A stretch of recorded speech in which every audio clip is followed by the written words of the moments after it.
Hello, my name is Brittany Deigh. I am a psychic medium and spiritual teacher. My divine purpose is to assist in the expansion of the collective consciousness and to help you become more connected with the divine.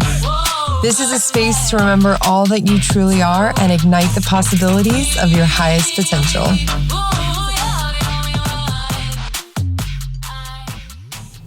Hello, and thank you for being here for another episode of the Addicted Household series. Thank you. I really appreciate you being present with me. So I'm going to tell the story of the night that I got sober in this episode, the night that I chose sobriety. And I want to go in more detail of why I chose sobriety and how that all kind of came together in another episode. But I really just want to share about this experience because it's really, really profound. And I feel like it could help people understand what's really under their addictions. So,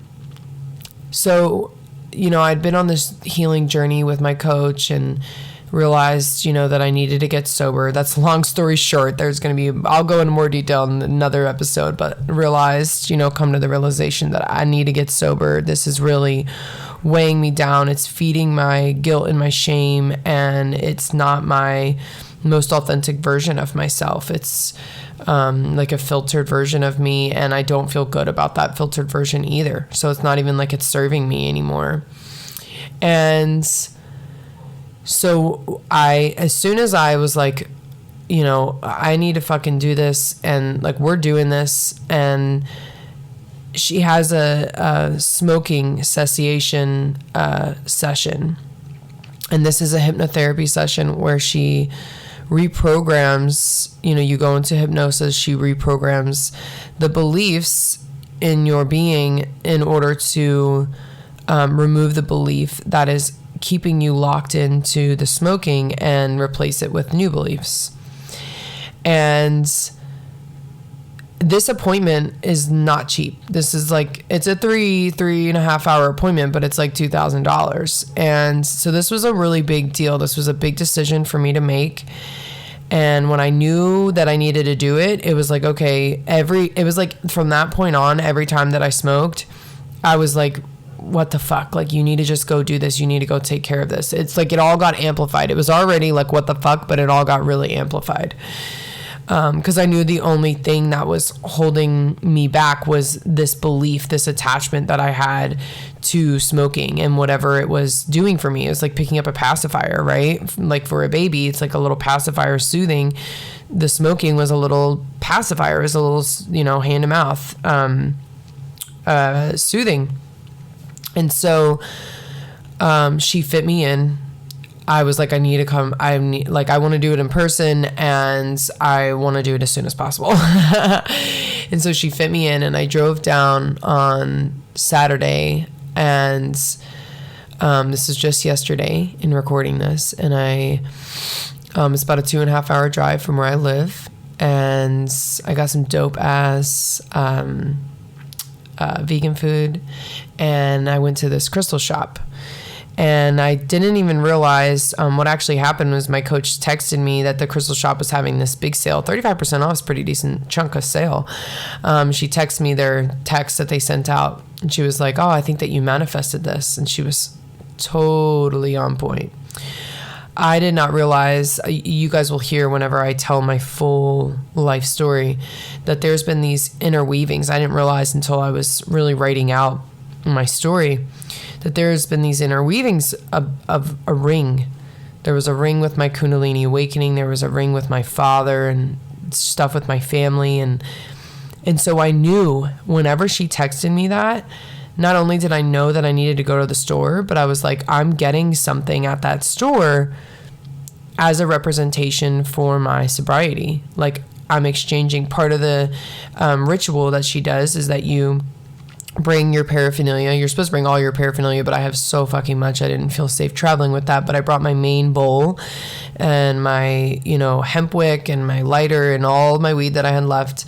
And in exchange for that, I was like, I know that whatever I get at this crystal shop, it is going to be my exchange. Like, I'm going to give up this, but I'm going to have something in order to remember this.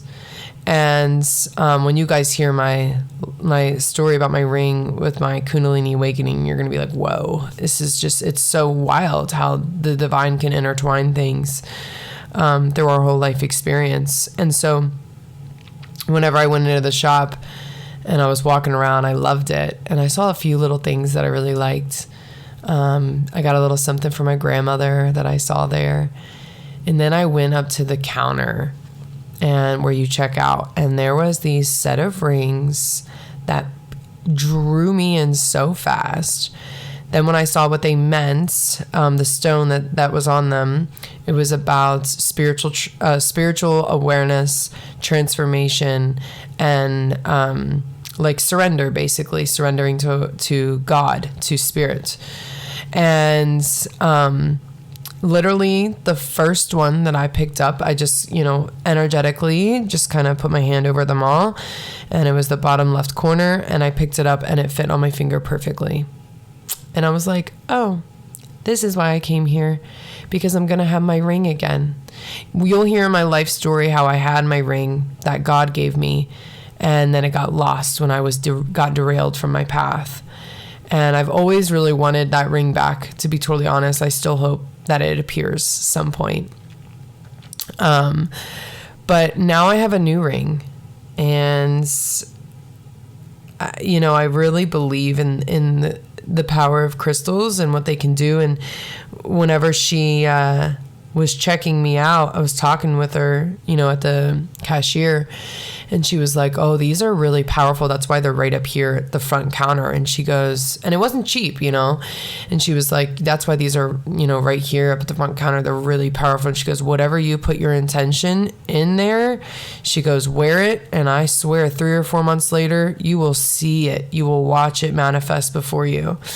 And I love that she felt called to say that, because she had no idea what I was about to go do, And I said to her, I came down here for a healing session, and she asked me with who, and I said Jourdan Rystrom, and she was like, oh yeah, da da da, and wished me. She could feel vibrationally, energetically, that there was something big going on here, and she wished me the best, with this intention. And so then I went to Jourdan's place, and she talked me through how the psyche works and why this works, and it's really an incredible process. It is absolutely actually mind-blowing. But basically what we have is the conscious mind, right? And then we have the unconscious mind. And then there's this thing called the critical faculty that actually locks the unconscious mind. And there have been healers that have discovered how to unlock the critical faculty and reprogram the beliefs that were locked in there as a child. And so that's what we went to do. And I had to, sign all these commitments of like really committing to myself that we're not smoking anymore. And I was like, was so done with it at this point, that I'm like fully fuck yes, all of this. And then whenever we sat down to turn in my paraphernalia, my materials, we locked eyes, and she said, I really want you to give this, your full presence and all of your emotions and experience the grief, because the reality is that, guys, I'm still in such deep grief. I'm going to tell you guys more about that in a second.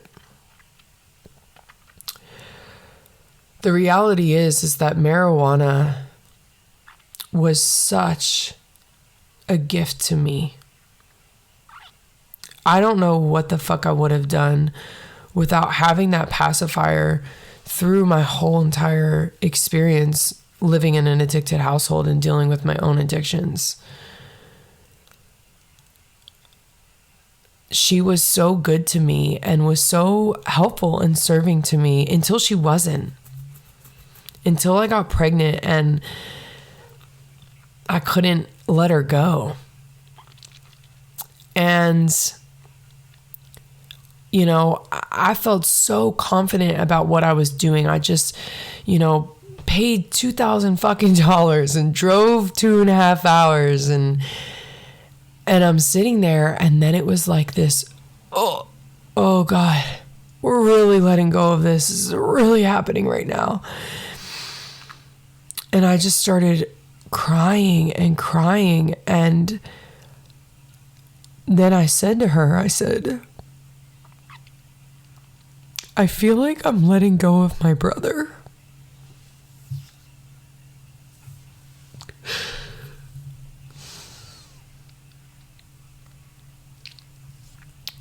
Because what I didn't realize was that the root behind why I started smoking weed when I was 13 years old was because I just wanted to connect with him so bad.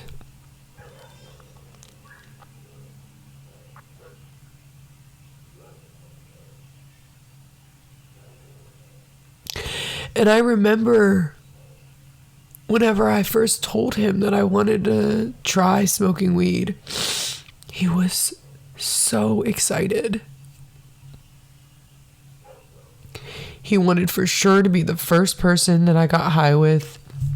He showed me this he sold weed, and he showed me this big cigar box of he went out and got the best weed that he could find in town, and the top notch. And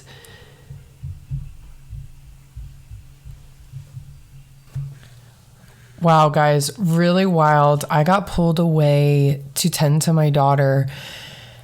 And I knew in that moment, whenever she pulled me away in that moment, that I was still too deep in the process. I still want to share it so that you can really tap into the grief of what this really means to let go of your addictions.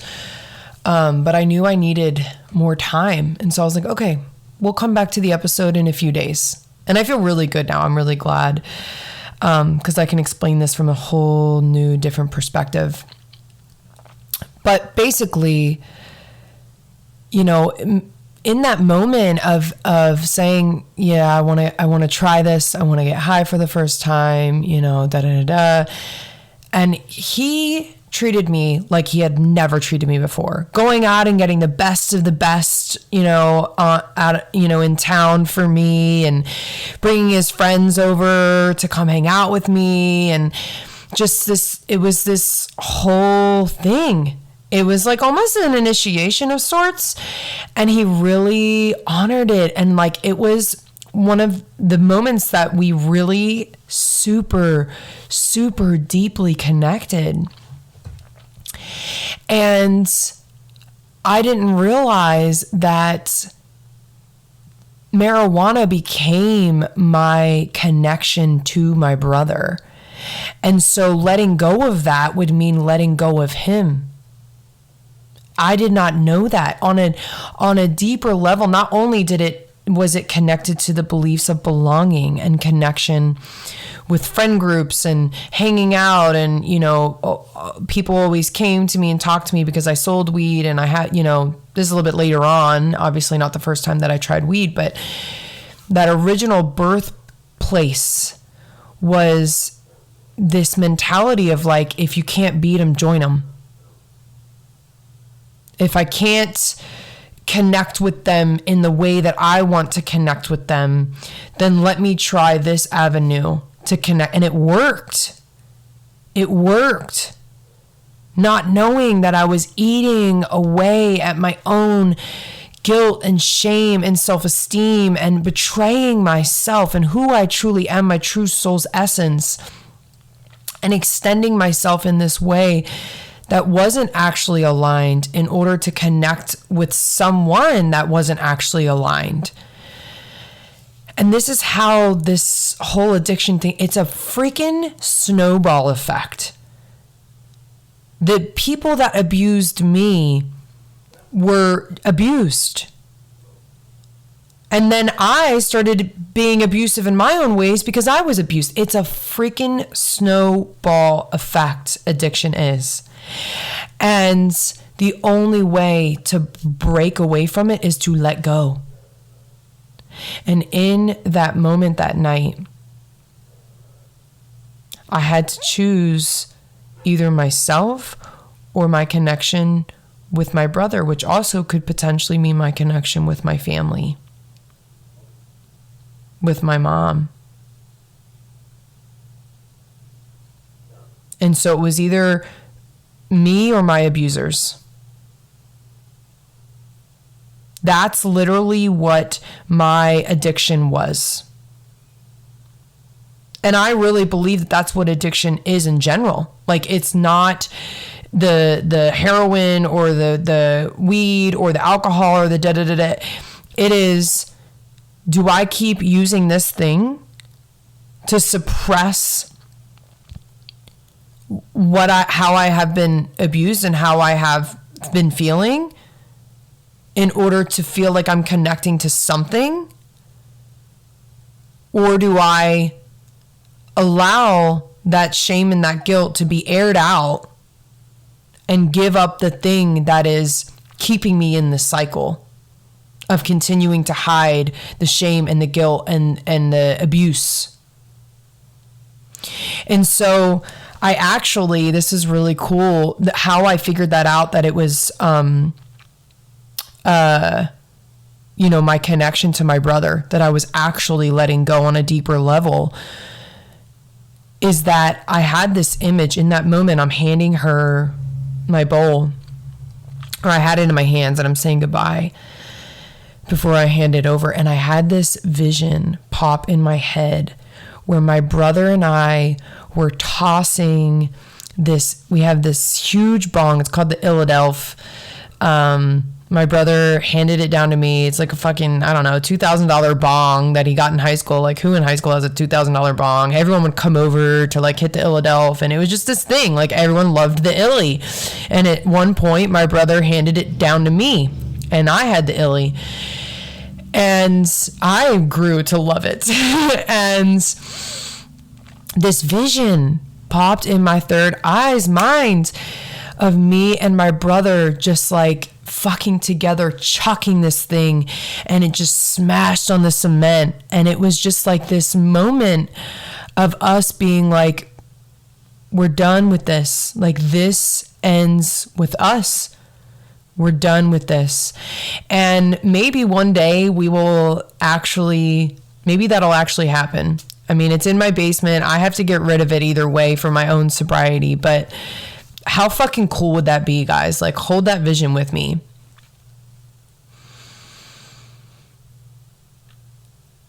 Because, and this is something that I've realized after a few days of processing, is like,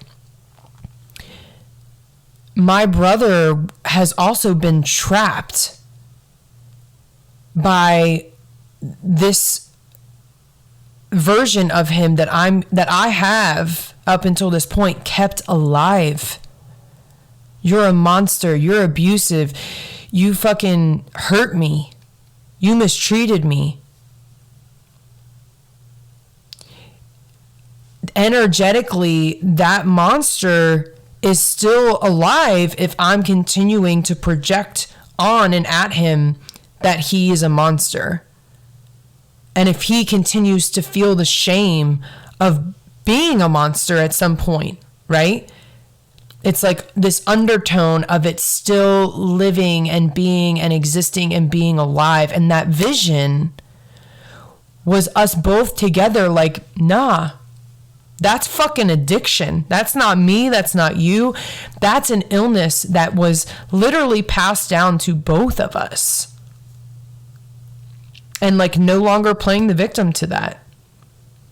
And the reality is, guys, is that like, that could possibly be my hope inside of me that I can't, still seem to shake, or it could be very real. And I'm going to talk about, what I believe about me, my mom, and my brother's spiritual path, and what I feel like we're meant to do in the world in another episode.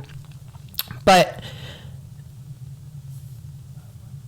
that version died in that moment. at least within me. You can't control what other people do. If he decides to hold the shame of feeling like a monster for his whole life, I don't have control of that. That is his choice. So remember, that is their choice. But all you can do is let go of the monster, so that way you can let go of the victim, of feeling like a victim and being a victim. And so we put the paraphernalia in the trash, and then we stood up and we did this muscle testing, right? Because your body will tell the truth about your beliefs. And then we started doing some crazy shit, guys. I'm not gonna lie. I was like following her finger in these like really interesting, weird ways. I'm like holding my hand and like digging my hand into certain parts of, or digging my fingers and my other hand into certain parts of my hand. I'm like humming and saying these numbers, and like, I don't even know what she was doing to my system, but she kept saying, at the beginning of the session, when she was explaining to me how all this works and how you can unlock the critical faculty and you can take those beliefs out and you can put new beliefs in, and how we're working with the unconscious and how this whole hypnotherapy thing works, this hypnosis. She kept saying, she kept reiterating over and over and over and over again that your body, she will say, we'll do this, none of it will make sense, don't try to make sense of it, just do what I say, and then at the end, your body will signal to you that it no longer holds this belief. And I kept being like, okay, yeah, like, how's my body gonna signal this to me? Okay, whatever, and so I'm like following her finger. I'm humming. I'm squeezing places. I'm saying numbers. I'm like, I don't even know what's going on right now. And then she starts reprogramming and putting the new beliefs in, right? We're taking the program out, and then she's putting all these new beliefs in that, I asked her to. And then I fell backwards. It's like basically like a trust fall.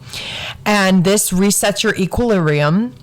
And then as soon as I stood up back in a straight stance, I kid you not, guys, I felt the sensation of a liquid. It was like liquid dripping off of my hands.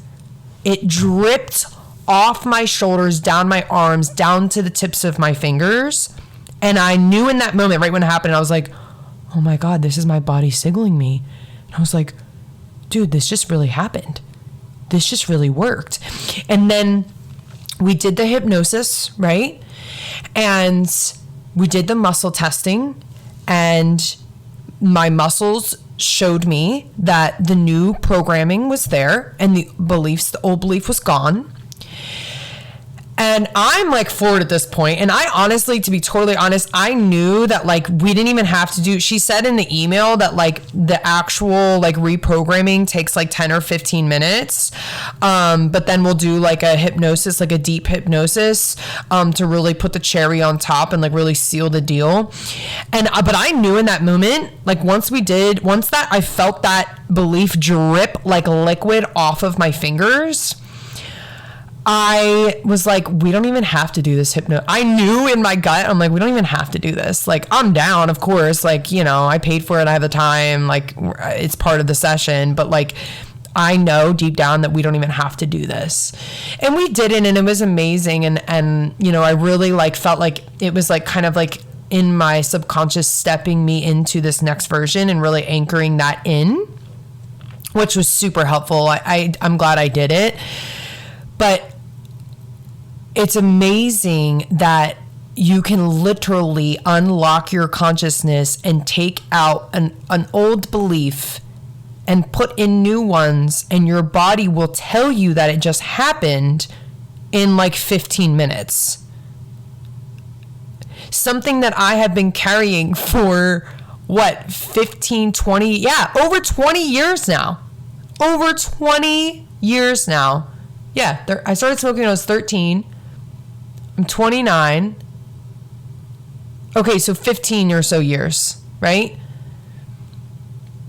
all gone in 15 minutes. Now, of course, my free will was the main factor. You have to want to do this. If you don't want to do it, then you won't open your unconscious. You won't allow the critical faculty to unlock. Your free will stop it from truly opening in the way that it needs to in order to exchange those beliefs. But I was absolutely floored. And then we hung out for a little bit. She had a bunch of clothes for me to go through, and I got a freaking bags of free clothes with tags still on them. It was awesome. She's my coach. She's my homie. So that was like us just kind of hanging out. And then I drove home, and it was, I knew, I could feel it in my body that I am free. I have been trapped by addiction since I was born. Literally, my father was an addict when I was born into this world. Energetically, I have been trapped by addiction since birth. And in freaking 15 minutes and the power of God's grace and free will, I was freed. And every day and every time that I feel like there's like what she calls like a little tease, like it'll like tease you like, oh, we could do this again, it just kind of like play with you, basically. She said after like 2 weeks, I'll be like in the clear. It's just kind of like how I kind of see it. This isn't how she explained it, but how I kind of see it is that like that energy that once had your consciousness does not want to let go. It has power through your consciousness. And so it does not want you to let go of it. So it's going to keep trying to come back until it knows that it's a wasted effort. I might as well go somewhere else and try and trap their consciousness, right? And so I'm still in that 2-week window, right? So I'm getting these pulls here and there where it's like, this is where I would usually smoke, but I'm replacing it with healthy habits that actually fuel the highest version of myself and like really help me love myself. And I am restoring so much energy, so much clarity, so much confidence, so much self-love, so much connection with all things. And we're just in the beginning here, guys. Like, this party is literally just getting started. So if you have any interest in hearing, or connecting with Jourdan Rystrom, her Instagram will be in the show notes. She is the one that did the hypnotherapy session for me, and it was profound. Her healing is absolutely incredible. I absolutely love that woman. I stand by her work, and she really, really, what we did that night was just absolutely potent, profound, and transformational. And so if you're interested in changing your life in a really profound way, I would definitely check out her work. Her link will be in the show notes below. And I just really hope that this helps you open that if you know that there's something, whether it's a sugar addiction or e-cigs or a freaking love addiction or hoarding or whatever it is, like, you are worthy of choosing sobriety. It right now has a hold on your consciousness, but you can free yourself. You truly can. And all you really need is God. All you really need is spirit, really and truly. But I just took a route that was much more resonant with me, and honestly, in a sense, was kind of the fast track. I had suffered long enough. I was like, nope, I'm done, and I'm done now. And I'm so grateful that she fit me in. It was just so aligned and so divine. Thank you guys for listening. If you are thinking about getting sober, suffered with or from addiction, I really, really recommend that you make the choice that will change your life. Thank you so much for joining me today. I hope that you enjoyed that episode. Please subscribe, leave a review, and if this was impactful for you at all, please share it with others. This is how we can help each other. Much love and namaste.